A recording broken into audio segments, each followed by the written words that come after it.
Ryan আর পারুল পৌঁছে গেছে উত্তরবঙ্গের এক নির্জন পাহাড়ি রিসোর্টে। চারিদিকে কুয়াশা আর পাইন গাছের সারি।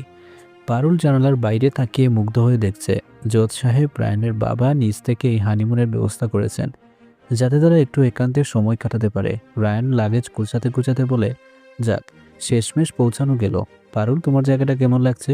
পারুল ঘুরে তাকিয়ে বলে, জায়গাটা খুব সুন্দর রায়ান, কিন্তু আমার একটু ভয় করছে। আমরা তো কোনোদিন এভাবে একা কোথাও আসিনি। হঠাৎ পারুলের নজর যায় ঘরের মাঝখানের বিশাল কিং সাইজ বেডটার দিকে। সে লক্ষ্য করে ঘরে একটাই বিছানা। পারুল আঁতকে উঠে বলে, রায়ান, এই ঘরে একটাই বিছানা কেন? আর সোফাও তো দেখছি খুব ছোট। রায়ান মুচকি হেসে বলে, হানিমুন সুইটে কি দুটো আলাদা বিছানা থাকে পারুল? বাবা নিশ্চয়ই ভেবেচিন্তে বুকিং করেছেন। এখন উপায় নেই, আমাদের এক বিছানায় শুতে হবে। পারুল বিছানার এক কোণে আড়ষ্ট হয়ে বসে আছে। রায়ান ফ্রেশ হয়ে এসে দেখে পারুল এখনও শাড়ি পাল্টায়নি, একইভাবে বসে আছে। রায়ান বলে, তুমি কি সারা রাত ওভাবেই বসে থাকবে নাকি? কাল আমাদের অনেক জায়গায় ঘুরতে যেতে হবে, শুয়ে পড়ো। পারুল বলে, না মানে আমি ভাবছিলাম তুমি কি অন্য কোথাও শোয়ার ব্যবস্থা করতে পারো না?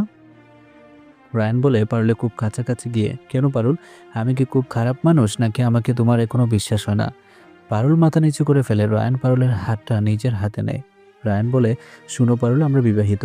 এই সম্পর্কের একটা মর্যাদা আছে।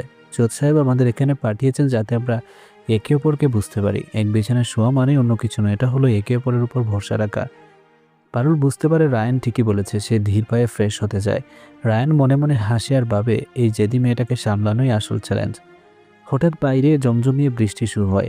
পাহাড়ি এলাকায় বৃষ্টি নামলে শীত যেন আরও ঝাঁকিয়ে বসে।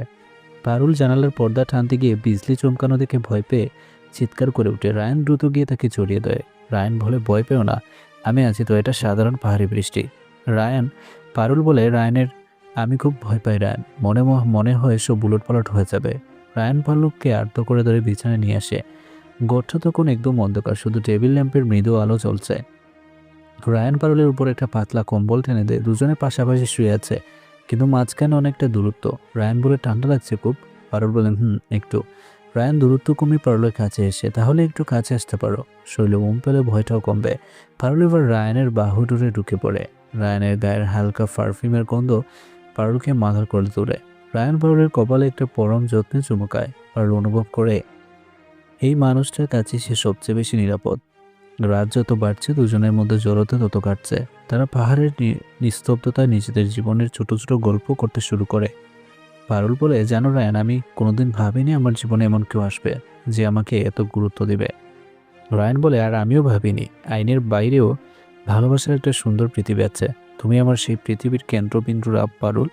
রায়ান পারুলের হাতটা নিজের বুকের উপর রাখে। পারুল বুঝতে পারে রায়ানের এই যে স্পন্দন আজ অন্যদিনের চেয়ে অনেক দ্রুত। তারা একে অপরের চোখের দিকে তাকিয়ে থাকে। বৃষ্টির শব্দ যেন তাদের ভালোবাসার ব্যাকগ্রাউন্ড মিউজিক হয়ে বাজে। তো বন্ধুরা, রায়ান আর পারুলের হানিমুনের প্রথম রাতটা তো বেশ রোমান্টিক কাটছে, কিন্তু আমরা জানি সিরিয়ালে শান্তি বেশিক্ষণ থাকে না। ঈশানী কি এখানেও কোনো ছাল চালবে, নাকি জজ সাহেবের কোনো নতুন পরিকল্পনা আছে? জানতে হলে নজর রাখুন পরিণীতার আগামী পর্বে।